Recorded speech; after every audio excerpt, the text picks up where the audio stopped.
Everybody, and today we're going to be talking about the topic that I've avoided for a while because I wanted to separate myself from the topic before coming back into it. Um, Today we're going to be talking about the core versus competitive balancing, the announcement that was made at San Diego Comic-Con. Um,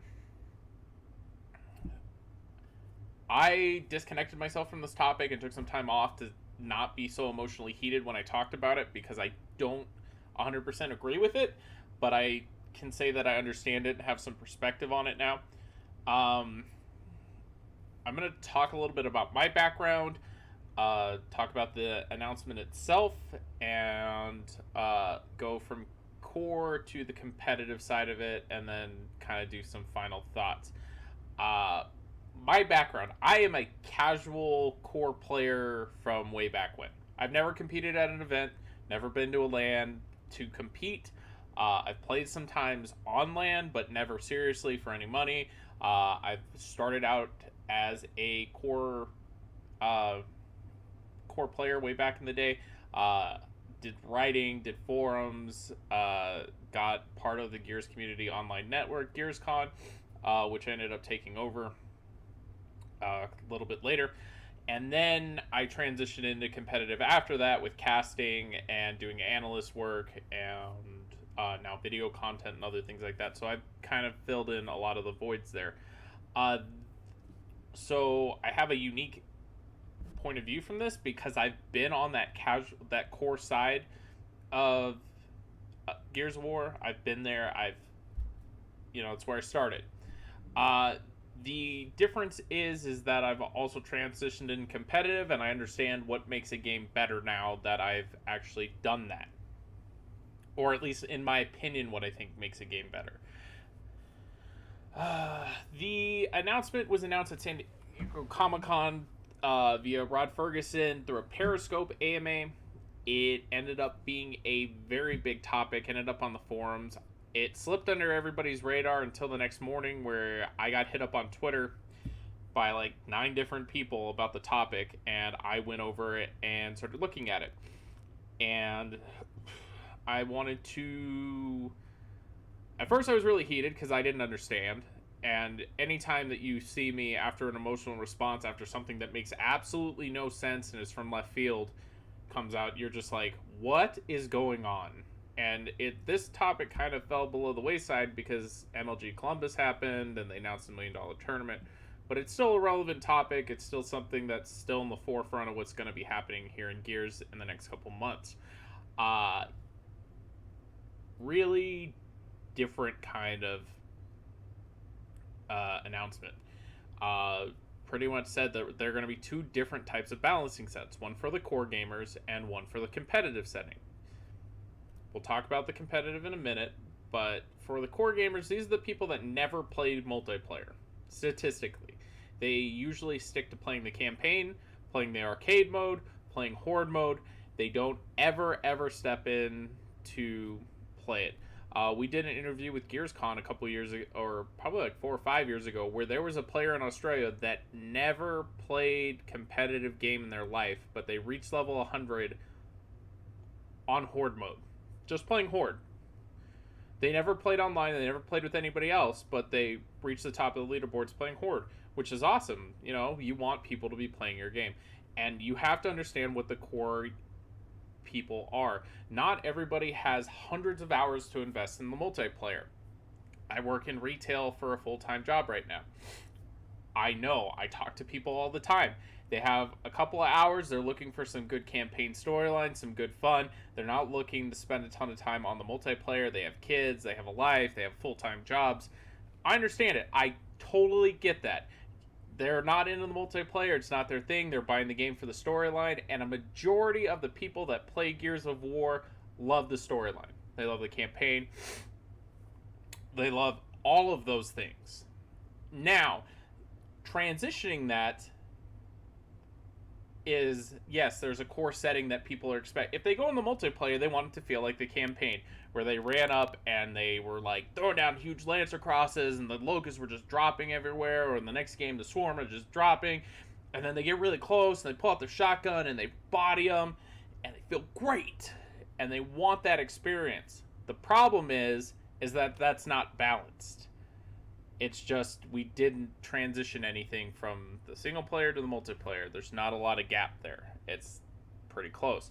So they've decided that they're going to balance the game for the core mode, which is a majority of the audience. Understandable. The issue is for a lot of the people that are in the competitive setting or support competitive gears, we want the most balanced game, period, and the core mode is not balanced. It just isn't. It's not good for playing money on the line. The weapons are way too strong. The rifles are too strong. The shotgun does insane amounts of damage. It's way too effective at certain ranges. That is a big issue. And the good thing that they did is, while this is splitting the two communities, because it's always been split core versus competitive, which one's better, they're at least supporting the core now. Or at least they're giving core the opportunity just to, have their side. And then the competitive, they're at least giving us support this time. They're giving us a brand new objective-based mode, Escalation. For as of right now, it works. I haven't gotten a chance to play it. I've only watched VODs on it, and it looks like it plays okay. We'll see closer to the launch. Then you've got things like, the MLG Pro Circuit with Gfinity, that there's going to be $1 million. That's awesome. That's supporting the game. And then we have, for the first time ever in competitive esports, ever, this is a span of 12 years. This is the first time that we have ever had a competitive setting from the developer, where the game is being balanced how competitive players feel it should be played, with feedback coming back and forth. The first time ever that we've had this. So on one end, yes, they're splitting the communities, and there's going to be this transition period I'll talk about, but we're doing support for the competitive community for the first time ever. It's a good thing. We actually have a foot in the ground, and we actually have a chance that we're not having to try to play a broken game for money, which has been the biggest argument that we've had for a long time. Now, this is where we're going to transition it into why this is a problem in the long run, unless competitive turns out to be this amazing thing where we can convince the developers and Microsoft that the competitive settings should be how the settings are completely, and we have one game that's balanced the entire way. People that are going from the core community into the competitive community are going to have a hard time because it's polar opposites. The guns are going to do less damage. You have to have all your basics down. And this is the issue with Gears as a whole. Gears is the most mechanically skilled shooter that's on the market. It's harder than Call of Duty. It's harder than Halo. It's harder than CSGO. Because there's so many different elements that you have to account for. You have to account for movement. You have to account for weapon damage. You have to account for maps, angles. There's so many core mechanics that you have to pay attention to. You can't just write it off and be like, oh, we'll be okay. Like, I can pick it up. You can't just run into multiplayer and be good. You can't pick up a controller and pick up a kill. It's really hard. I learned the hard way. I played Warzone when I first started Gears of War, and I got dumpstered for 2 months until I finally started learning how to play the game on a higher level. And then I got decent at it, and I remained decent at it because I understand the core mechanics. It takes time investment. Core people don't always have the time investment. We've said that earlier. So it makes it even harder when they have to go to the competitive setting where they're going to go into ranked, and the weapons are completely different. Everything is polar opposite. The shotgun does less damage. The rifles are nerfed down for team fire. The entire game is going to be almost like playing a whole new game for the first time.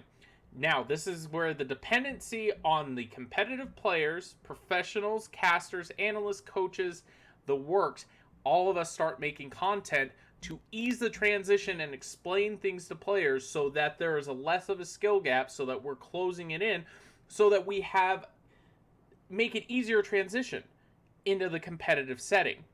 We need core people to be in the competitive environment.